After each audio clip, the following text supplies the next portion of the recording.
We are joined by the Governor of Kerala, Mr. Arif Muhammad Khan. Thank you for speaking to Times Now and to me, sir. Do you think that the celebration is symbolic for communal harmony in the country? In fact, this is how we need to look at the whole issue. Because Indian culture and civilization is defined by spirit. It is spirit or spiritualism. It is not defined by religion. And it is a spirit which binds us all. This is the distinguishing feature of Indian civilization. We have two terms or two concepts, Vijay and Jaya. Vijaya and Jaya. Vijay is when there are two parties, one is the winner and the other is the loser. And Jaya is where all around victory, there is no loser. And in this, possibly, Sanskrit is the only language which gives two terms of different connotations for the same meaning, that is victory. Victory over the material and victory over the self. The victory of self leads to brotherhood, fraternity, harmony, and that is the reason that in our national anthem we celebrate Jaya, meaning that we wish harmony, we wish good for everybody. So I am very happy the way you have phrased your question, that this is actually an occasion to promote harmony, to celebrate Indian culture, to celebrate Indian values and ethos. This is going to be a turning point in Indian history because it will promote brotherhood between communities. That's what you're saying. I hope and pray that it leads to that.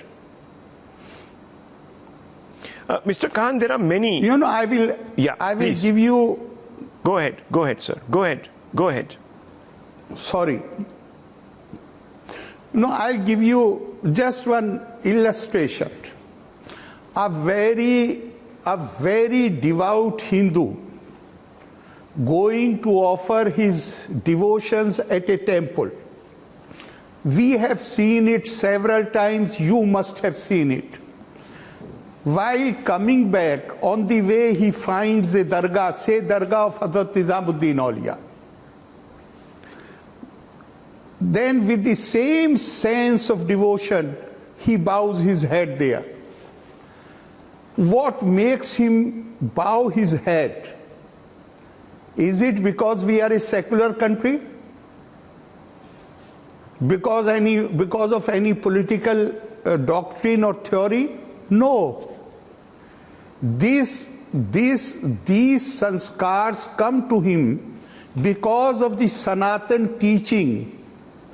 The journey of Indian civilization started with the proclamation, Ekam Sad Vipra Bahuda Vadanti. The truth is one.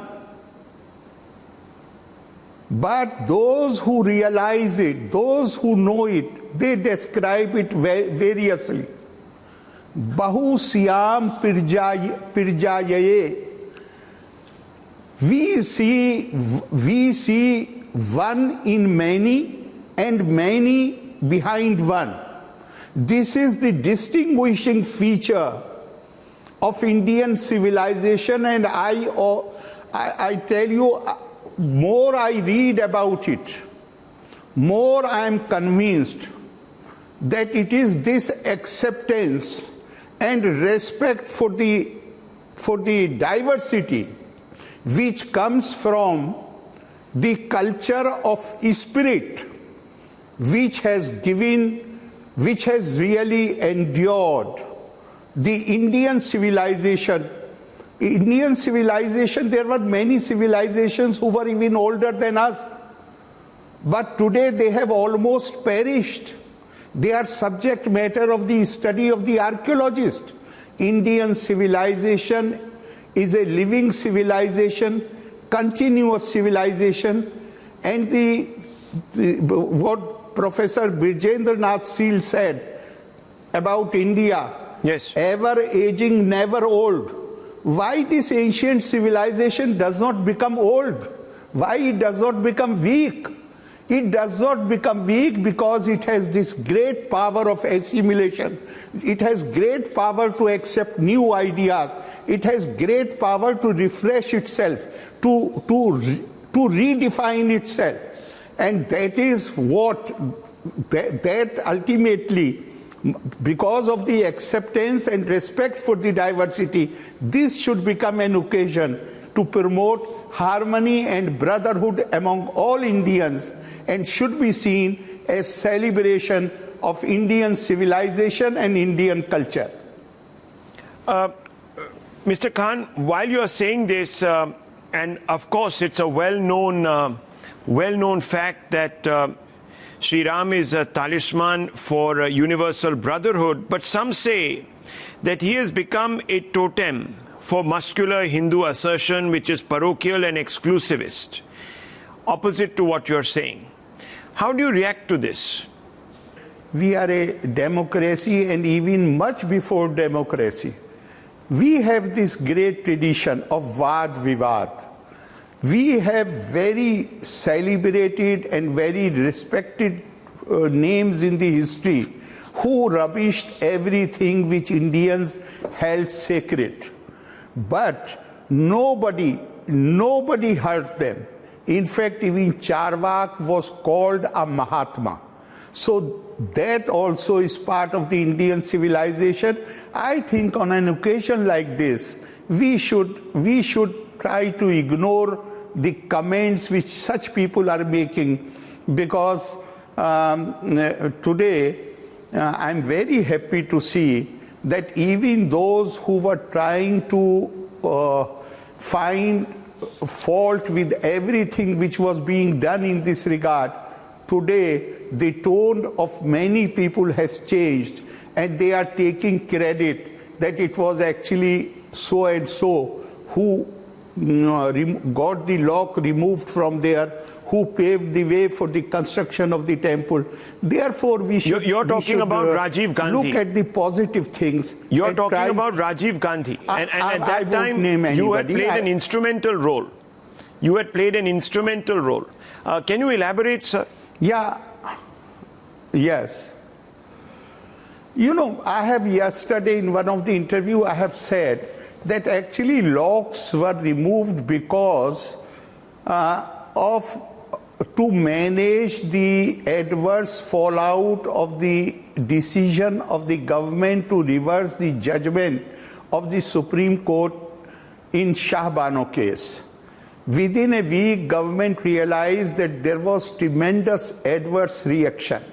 Now, to divert the attention of the people at that point of time, the unlocking of the gates in Ayodhya was organized. I wish it was done with sincerity, so much before this problem could have been solved much before. But once, because whenever you do things, you do not address the problem, over a time it becomes crisis. But if you do things only to manage a situation prevailing at one point of time, then you lose interest after that phase is over. So this is right. This had happened there, and up to the 84 elections, not only unlocking of the gate, but Shilanyas was also done at that time. But everything, I do not want to sit in judgment. But the problem remained as it was. In fact, it became more complicated. But now, instead of ruminating about the past, we are starting something which I feel will pave way for building a harmonious, united India where people will have fraternal, brotherly feelings. So we should look, instead of looking to the past, we need to look to the future. Yes, I appreciate that point of view. But Mr. Khan, there are many who say that, and you know that letters have also been written to the Prime Minister, to other institutions, by intellectuals who say that the slogan Jai Shri Ram has been weaponized, that today it is used to torment Muslim minorities, it is used to suppress them, to try and denigrate them, to try and suggest that they are only going to be a part of this nation if they accept the sanctity of Lord Ram above and beyond their own God. How do you react to this? Because you just said, you know, there's no point looking in the past. But what about those who are weaponizing the slogan? I would say that people who are making this point, most of them are those who have been opposed to this whole issue, rather the manner in which the whole issue has been settled. So this is not the first time that they are raising objection. And they are basically ignoring one fundamental principle which is acknowledged by every religious tradition. And the fundamental principle is that nobody from outside can dominate you, can suppress you, can oppress you. Whatever happens to anybody is, in fact, instead of that, I would say that some people find that if you create a sense of victimhood in a section of the population, that they may become your supporters. But they should learn a lesson from Mr. Iqbal Ansari, the son of Mr. Hashim Ansari, who was the original party to this litigation.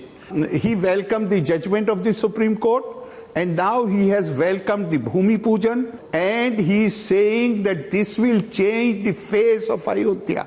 So, to my mind, he is saying change the face of Ayodhya because he feels that after this temple comes up, Ayodhya will, even in material terms, it will develop, it will progress. But I would say that it will have tremendous impact on India, because this issue which was vexing us for last so many decades and centuries, now this will be over, and we together, this is not the time to turn on each other. This is the time to turn to each other. This will bring us closer, and we will be able to work unitedly to build a better India. Mr. Khan, you referred to Mr. Ansari. Now, I want to ask you, where was this spirit of accommodation that is now being demonstrated by Mr. Ansari all these years? Do you believe that moderate Muslims could have done a lot more to influence certain elements in their own community to be more generous in the manner in which they were approaching the entire Babri Masjid issue? Could it have been done? Your question implies as if the whole community was involved. No, the whole community was not involved. it was the Personal Law Board, it was the Babri Masjid Committee, they are also members of the Personal Board. Who else was involved in this? What has been their role on other issues? It is the same exclusive, rather I would say their attitude is where maybe in their enthusiasm, maybe in their desire to continue their religious hold, they are fond of inflicting self-injuries, where the ordinary Muslims were involved in this whole thing. There were so many people who had been urging these people who were party to the suit, they had been urging to find some solution through negotiations. So many attempts were made.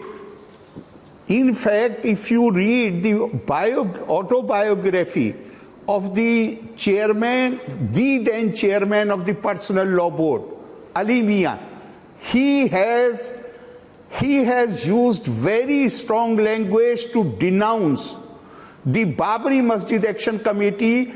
In his biography, he says that when the government had taken the initiative to bring two people from one side and the Shankaracharyas from the other side, and few meetings were held, this was sometime in 90.